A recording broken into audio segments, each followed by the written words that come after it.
Being vegan, and my friend Vegan Dan is trying to get me to buy tempeh.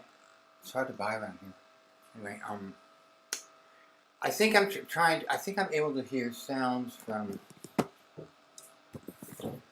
outer space. I think that's what it does.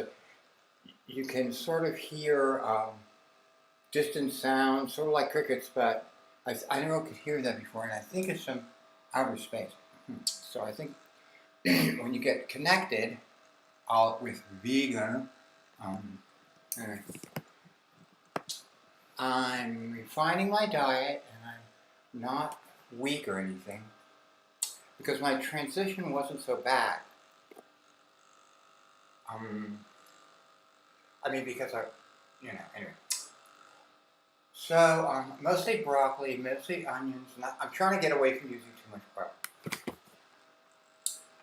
What? Okay, so I'll check in. This is my 30th day. So far, so good. And I look at the girls' YouTube, Nina and Miranda, and they're really cute. And anyways.